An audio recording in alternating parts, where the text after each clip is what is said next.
What's up, everybody? Welcome back to Ethan's Exotic Escapades. Today we are going to be cleaning a sump pump and showing y'all how to do that. But before we get started with this video, make sure you like and subscribe to join the tribe, and let's go ahead and get started. Here is the tank at the front that has the sump pump attached down below that I'm going to show y'all here in a second. But before I do that, I'm going to show you what you're going to need. The main thing that you're going to need is this sump pump. You can get these at a variety of different places, but you're going to have this to pump the water out, and then we've attached this red hose so that we can get the water whenever it gets sucked out. We're going to get this hose and put it outside so that it lets the water out outside. And this is a portable one, so make sure that you're getting a portable one. And you're also going to need one more thing. We need the hose because we're going to fill up the sump on one end, and at the same time we're trying to pull out all of the poopy water and kind of rinse out the rocks that are in the bottom of the sump. It's scoria, which is volcanic rock that dried as soon as the air hit it, and so it's like really light, porous rock. It's good because it holds beneficial bacteria. It will also hold parasites sometimes in there. But we're going to rinse that out because that's where a lot of the poop settles, is in between that rock. We're going to use the hose to rinse that out with. Now we're going to set the hose down. I've got to take the lid of the sump, and there's some big sponge filters in there too. Dang, look at all those snails. Oh, wow. Oh, yeah. I'll put that in there on purpose. All right, so eventually we're going to have to take these two sponges out that are on there. There's two on there and two on there. They're 12 by 12 inches. And so before we run this, I'm just going to set this here now, but later on, once we're cleaning this all of the poop is all in these scoria rocks. It's all in between, and there's a lot in there. And so we're going to try to push all of that out here. The sump is going to be down inside here, and then the electric sump will push it out into the parking lot and water the asphalt and fertilize the asphalt. Okay, now we're going to take this big 12 by 12 inch sponges out of here, and I bring my bucket nearby so I don't get a bunch of mess all over the place. So I just reach in there and take these out, and they go straight into there, and we'll take those to the sink and clean them out in a little bit. And then I'm going to clean out this one too. These are not so dirty. We're coming back to get the other sponge. It's a big rectangular sponge, and it's the final sponge that filters the water. So basically the way a sump works is there's a waterfall back on the other end. The water falls down with sediment and stuff off the surface. It comes down into those two chambers. There's 3 chambers on the sump. Those 2 back chambers the water gets filtered through there. It runs through the scoria at the bottom. It runs into this big sponge that I'm about to take out in the 3rd compartment. And that's where the pump is. The water pump then, which is this tube here, pumps up into here, and that's what pushes water through. And so there's a cycle.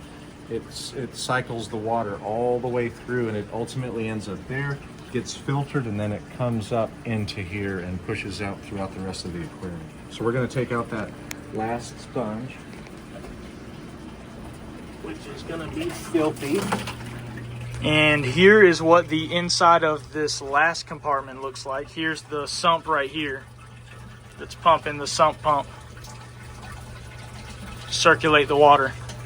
Then you can see the water over here on this side that's coming out of these 2 attachments. And then there's the tube that goes up to the tank.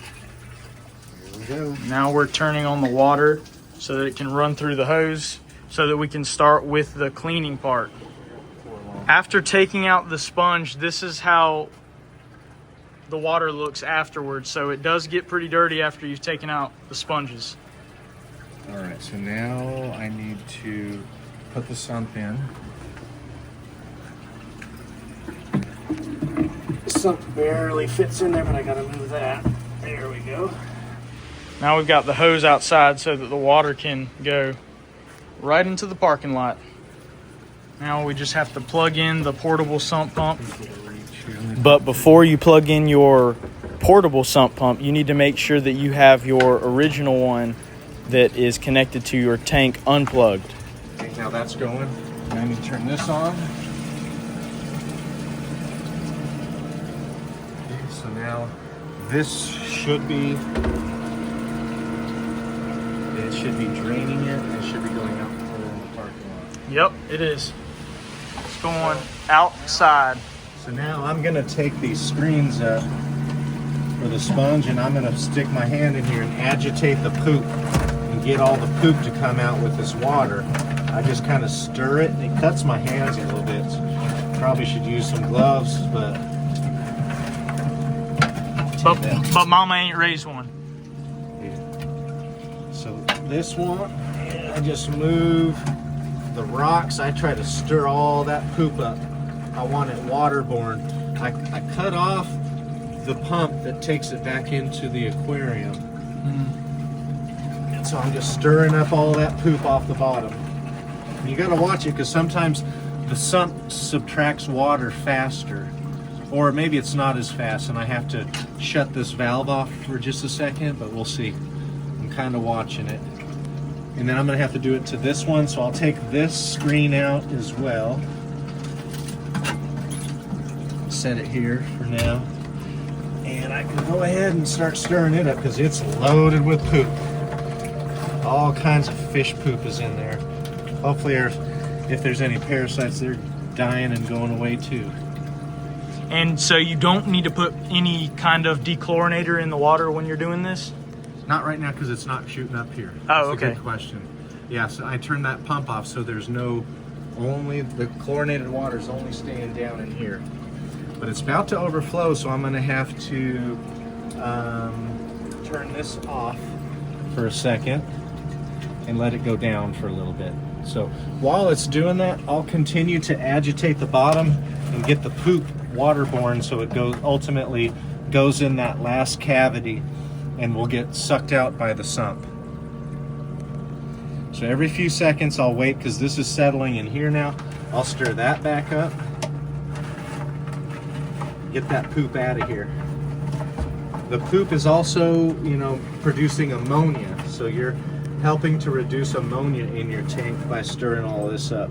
It always cuts my fingers a little bit, like paper cuts.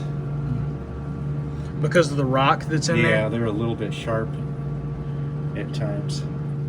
And this right here is the pump that he turned off.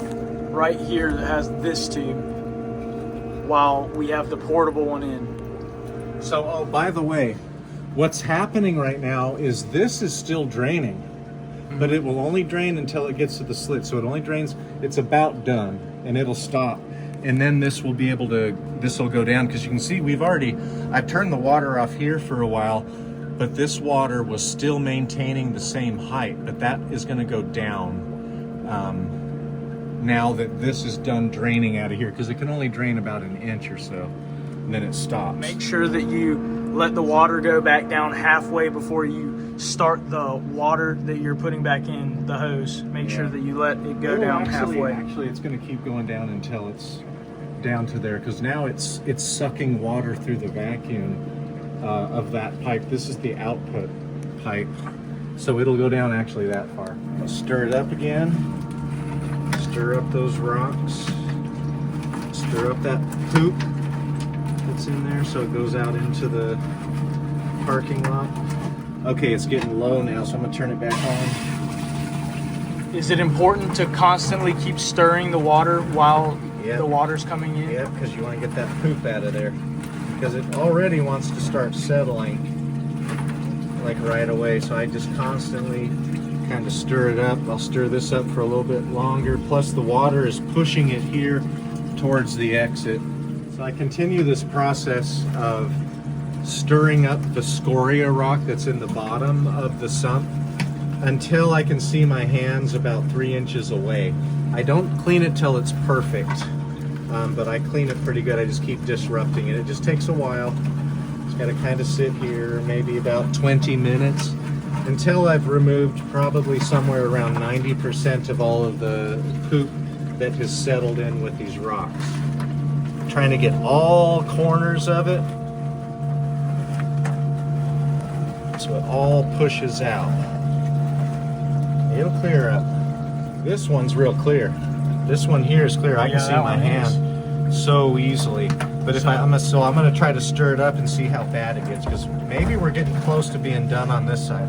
I got to do the back side, so I'm pulling the rocks out of the back and seeing if that makes the poop all come out. Yeah, I think this one's pretty good. Yeah, this one is good. I can clearly see my hand in there, even if I take it back about 3 inches from the glass. So I'm done with the back. Now I just want to flatten all the rocks out. Make sure I didn't push too many of them in the other one. So I'm trying to pull some of them out of the second one. God, my fingers are getting raw from grabbing these rocks. Yeah, so definitely recommend using gloves if you're trying to do something like this. Yeah, probably some dish gloves, heavy-duty dish gloves. This one I can already tell is starting to clear up. Yeah, it is. It's starting to look better now. So it'll still take a little while. Get that. Pulling it from the back. Yeah, it's a lot better. It's still got I'm more than halfway there, I think. How often should you do this kind of sump cleaning? About once a month. Depends on your fish load. For the fish that I have, these big Severums, about once a month is okay. I don't have any problem with it. I've got good filters in there. Some people might say once every 2 weeks, but I think once a month is enough. Because the first cavity is clean, now I've moved it over to the cavity number 2, so the water can fall directly into it and kind of escort the poop out. It's already getting pretty clear. I can kind of see my hand about 3 inches away, but not as clean as I would like. Pretty good now. I just got to wait maybe another 1 or 2 minutes, and then it should be pretty good. And I can turn this off, and then I'll let it all suck out of that last third cavity. There's 3 stages, actually. I should probably call them stages. Stage 1, stage 2, and then stage 3. Yep, it's almost there. Still a little bit murky, but not too bad.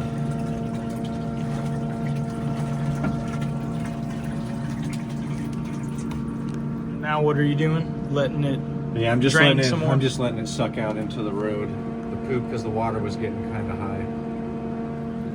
So you have to constantly keep an eye on that.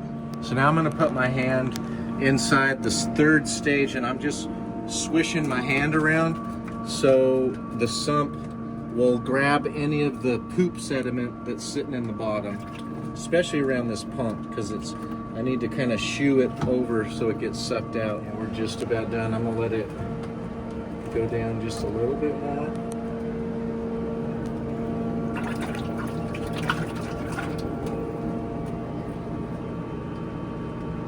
Yeah, that's good. Okay, I'm gonna turn the pump off, turn the water back on. We're gonna fill it back up. All the hard part's done now. We just need to clean the sponges, put the sponges back in, and then fill it back up. Now we're taking out the portable sump pump. So it took the water down to this level right here before it stopped pumping. After you've made sure to clean these sponge pads as good as you can until there's barely any of the brown water coming from these, then you can go ahead and take these and put them back into your sump pump. All right, I've got all of these sponge pads clean. So now we can go ahead and take those back over to the tank. All right, now that I'm back at the tank, I want to make sure that the rocks are all flattened, make sure that they're even everywhere in this sump, and then I'm going to put these trays back in. And then after I put the trays in, I can put the filter pads back in. Here I am flattening these rocks to make sure that they're as even as they can be. And now I'm going to do the same on this other side. All right, got those flattened now on both of the sides, and I'm gonna go ahead and put these back on. Here is the first one going back in.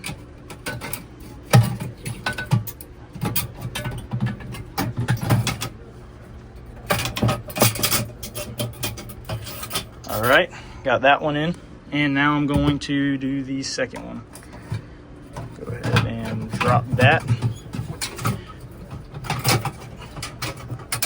Now I've got both of them back on top.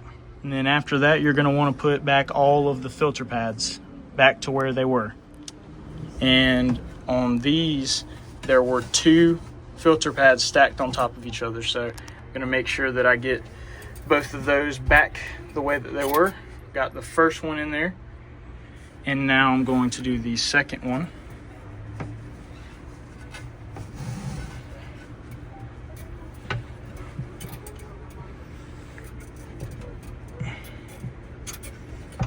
All right, got both of those in there flush.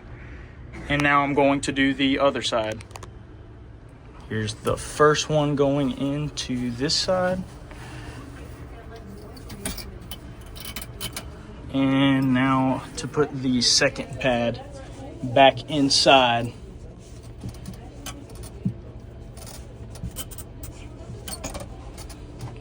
All right, now I'm at the last compartment, and all I have to do is put this sponge back into this little rectangular area.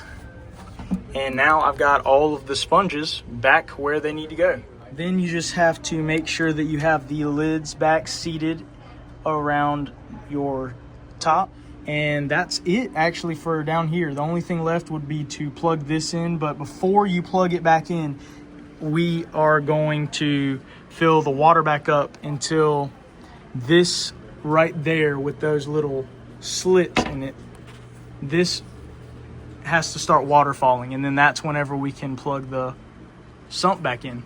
I'm gonna go ahead and start adding the water back in. And when you add the water back in, you of course always have to add prime. So I'm gonna make sure that I add prime as well. All right, I've got the water turned back on. So now all I have to do is flick this down or flick it up and make sure that the water starts coming out. And you have to make sure that you're having warm water go back into here. You don't wanna have cold water going back into your tank if you have fish that require heaters, which these have a heater in here and they require hotter temperature. So go ahead and start doing that. And then I have my prime right here, and this will treat 100 gallons. So I'm going to do a cap of this. And then that's it. Now all I have to do is wait for this to fill up until this waterfall starts going, and then should be good to go. While I'm filling the water back up and waiting for it to start doing the waterfall right there, you have to make sure that you are filling your sump back up until there's about an inch of wiggle room right here. So I want to fill it up to where my thumb is right here. This is so if, let's say, the power goes out, if you have it filled up to the very top, then this tank will start to overflow, and you do not want that. So you need to make sure that you leave about an inch of wiggle room. So I'm going to be filling it up until it's about right here. And that will start to fill up once this starts water falling. Now that the water has started going over this little area into the other side, this is starting to fill up down here. And it is already right above the tape that we had from earlier. So I'm just gonna give it a few more seconds and then I'll go ahead and turn it off. All right, almost there. All right, turned it off. You always gotta make sure that you're pretty quick with that because you do not want it to fill up too much and then overflow. And I also filled it up a little bit too much, so I would actually recommend you go a little bit more than an inch of wiggle room, because even though I stopped whenever I was supposed to, it still continued to fill up. So I would go 2 inches lower to be extra safe. Now I'm going to go ahead and plug it back in. All right, I have the wire plugged back in now, so should be working. Yep, it's already working. I can see it pushing flow out again. Yep, it's starting to drop the water again, so got everything right. I'm just gonna make sure, yep, now that it's going, it's dropping down to a little bit above the tape. So we've got it right now. And then that's all you have to do. Now, just gotta let it run for a little bit and the water will start to clear up and look really nice. And now it has dropped even more so it's even closer to the tape. So this line right here is where it should be, or it should be around this line right here once you have plugged it back in. And you need to make sure that you plug it back in pretty fast, because if you don't, then what happened to me will happen to you, and that is where it overflowed. So you got to make sure you do it really quick so that it will not overflow. This right here started overflowing and I had to mop it all up, but I didn't show you all that part, so we're gonna pretend like it didn't happen. And now you can see just how much this tank has cleared up in just a couple of hours.